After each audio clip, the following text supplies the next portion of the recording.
Olá, começa aqui Deputado Profissão, um programa que revela quem é quem por trás do mandato na Assembleia Legislativa de São Paulo. A cada programa, nós temos sempre dois convidados, um deputado e uma personalidade importante e marcante, uma personalidade que marcou a vida, a carreira, a trajetória desse mesmo deputado. Hoje conosco o deputado Milton Flávio, do PSDB, ele que é médico de profissão e que foi secretário de saúde da cidade de Botucatu. E também conosco o nosso convidado especial, especialíssimo, hoje aqui, o professor doutor, ex-reitor da Unesp, José Carlos de Souza Trindade. Deputado, seja bem-vindo, obrigado pela presença nesse programa. Nós estamos aqui hoje com dois médicos, um ex-reitor da Unesp, um outro médico que seguiu a carreira política, mas originariamente médicos. Como é que ambos se encontram? Foi na famosa Faculdade de Medicina, e que tem também um belo hospital de Botucatu, ou foi antes? Não, foi exatamente lá, no tempo em que a nossa Unesp ainda era a Faculdade de Ciências Médicas e Biológicas de Botucatu.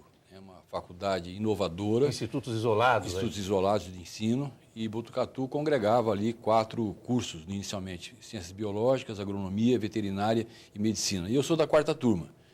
E eu vou chamar de Trindade, meu professor, meu grande amigo.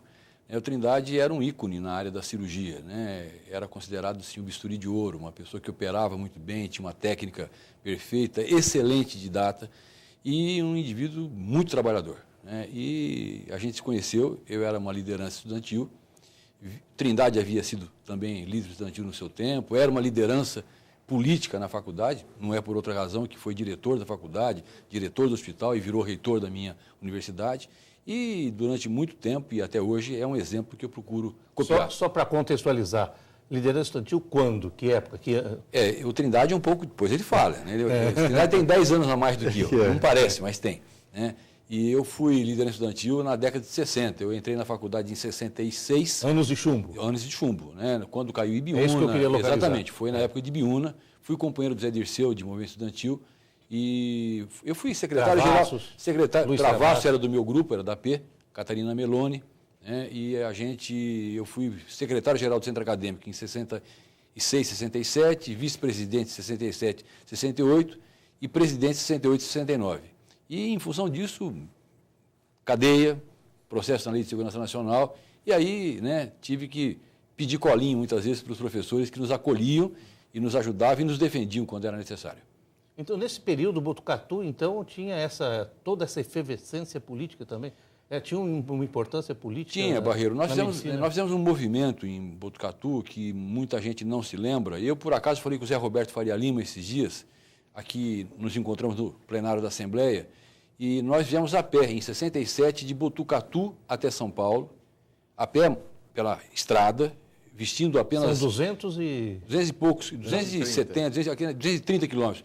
Eu não vou lembrar porque o caminho era diferente, a gente vinha pela Anhanguera, Marechal Rondon até Jundiaí, de Jundiaí para frente, Anhanguera. E vimos acampando, como fazem hoje os Sem Terra. Viemos aqui reivindicar verbas para a faculdade, levamos um bota fora do então governador Sodré e fomos acolhidos pelo Faria Lima, que era o prefeito. E ficamos acampados em barracos aqui no Ibirapuera, em plena ditadura, durante aproximadamente 30 dias. Só voltamos para lá com a vitória completa do movimento. E o Trindade vai poder testemunhar isso, eu diria que foi um movimento importantíssimo que desencadeou, né, esse salto que a universidade teve e se transformou na universidade e na Faculdade de Medicina, que hoje é respeitada em todo o Brasil.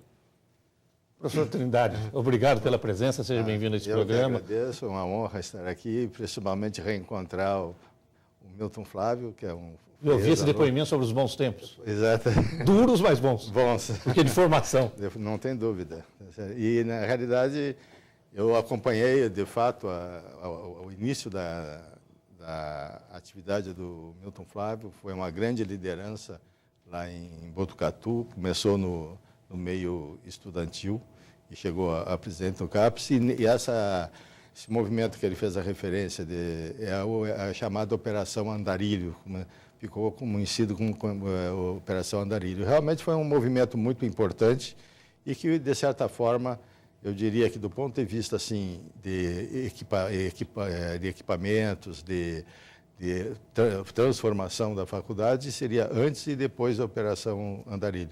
Porque a faculdade tinha sido fundada no governo do Carvalho Pinto, depois, em seguida, entrou Adhemar de Barros e ela ainda não estava consolidada.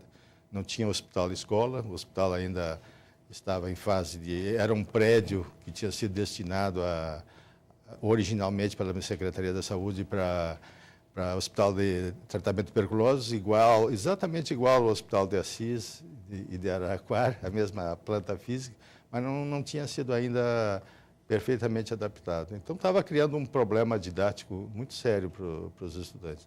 E os estudantes tiveram o Milton Flávio participou de uma maneira muito efetiva e, a partir daí, ele se destacou como liderança na faculdade. E foi aí que eu conheci o Milton Flávio como estudante.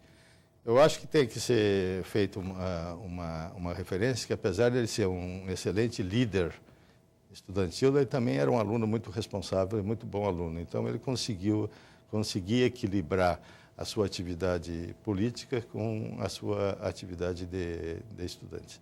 Não virou um líder político estudantil profissional? Não, carregando DPs. Aliás, eu nunca tive uma segunda época na minha vida acadêmica, nem de estudante de colegial e muito menos ainda na universidade. Eu me lembro, e o Trindade vai se lembrar também disso, eu estava com um processo na Lei de Segurança Nacional e tinha um julgamento marcado para setembro ou outubro do ano de 71, quando eu me formei. E eu sou muito grato ainda, até hoje, à minha congregação e ao meu ex-diretor, Dr. Armando Otávio Ramos, que me comunicou.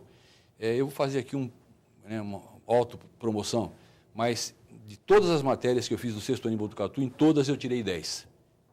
E esse fato fez com que a congregação decidisse que, ainda que eu fosse preso em outubro, a mim eles dariam o diploma, porque eu já teria cumprido mais do que 75% da carga horária e tinha tirado 10 em todas as matérias. Eles me disseram: Milton, ainda que condenado, você vai pegar o seu diploma de médico. Isso foi um alívio para mim, e porque eu levava muito a sério a minha carreira. Essa era a contrapartida que meu pai exigia. Faça o que você quiser na política, eu te dou apoio, mas você tem que ser um bom aluno. Então, era o preço que eu pagava. Família de alemão é assim. E qual foi o próximo passo ali? Politicamente falando? Não, eu fiquei ali... Líder estudantil? Líder estudantil. Aí, manteve a carreira de médico? Aí eu fiquei numa situação muito difícil, porque eu cheguei num determinado momento, e o Trindade também se lembra disso, que eu tinha o tal do coronel que fazia triagem ideológica nas universidades. E eu queria seguir carreira universitária, eu queria ser médico. Eu era líder estudantil, era uma liderança que lutava pela redemocratização do país, mas queria ser médico. Isso foi uma circunstância, mas o ideal, a profissão que eu queria abraçar era a medicina. E aí me foi colocado: olha, Milton, ou você dá uma segurada ou não dá para te contratar, porque o coronel não vai deixar a gente te contratar. E esse fato é um fato muito interessante, porque quando o Trindade, que era chefe de departamento, me contratou, num concurso público, eu fui o primeiro colocado no concurso, você tem que apresentar um plano, um projeto e um plano de pesquisa. E para que você pudesse, inclusive, ser depois julgado pela Comissão de Tempo Integral. E eu me lembro que, alguns anos depois, esse processo voltou para mim. E eu, até então, não tinha sido cobrado. Aí eu descobri por quê. O doutor Armando, não podendo mostrar para o coronel o meu processo, ele guardou na gaveta. Então, o doutor Artigas tinha despachado, tinha dado parecer favorável ao meu plano de pesquisa, mas teria que passar pela assinatura do reitor. Mas, para passar pelo reitor, teria que passar pelo coronel. E esse processo desaparece. Só volta a aparecer quando o coronel desaparece da universidade. E aí, o processo volta para o Artigas. E aí o Artigas diz: olha, o candidato é o mesmo, o orientador é o mesmo, o projeto é o mesmo, eu não posso dar outro parecer que não seja o mesmo que eu dei anos atrás, em referendar e aprovar o projeto. É uma documentação real que tem no meu processo, na minha folha corrida da faculdade, onde fica claro a existência de alguma coisa que era o tal do coronel que todo